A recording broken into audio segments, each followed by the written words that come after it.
31 तारखेच्या आत सर्व शेतकऱ्यांना कर्ज भरायला सांगितलेलं आहे।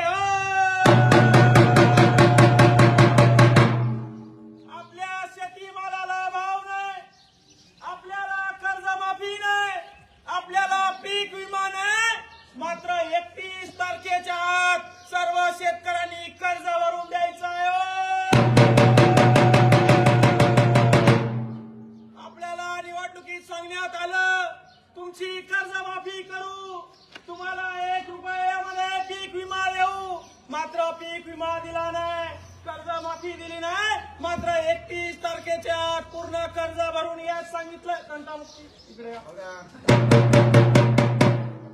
सरकार आहे आणि या ठिकाणी केंद्राच्या सरकारनं मागच्या 4 दिवसापूर्वी खासदाराच्या पगारामध्ये 24% वाढ केलाय।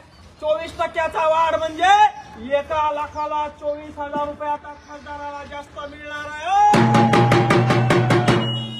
अण्णा, खासदाराला 1 लाखाला 24,000 रुपये वाढवले, कशाला माहितीये का?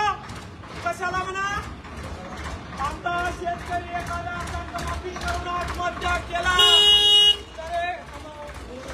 आता शेतकरी एखादा कर्जमाफी करून आत्महत्या केला, हा खासदार येणार, ताफा घेऊन येणार, त्या शेतकऱ्याच्या थडग्यापासून येऊन उभा राहणार आणि भावपूर्ण श्रद्धांजली देणार आणि शेतकऱ्याच्या टळूवरचं लोरी खाणार।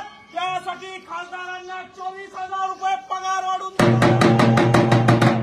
आणि पगार कसा वाढवला तात्या? या वर्षी निर्णय घेतलाय 4 दिवसापूर्वी आणि पगार कधीपासून वाढवणार माहितीये का? मागच्या 2 वर्षीपासून तो पगार लागू करणार आहे, पेन्शन बी लागू करणार आहे, भत्ता बी लागू करणार आहे। शेतकऱ्याच्या मालाला भाव नाही, शेतकऱ्याच्या कापसाला भाव नाही,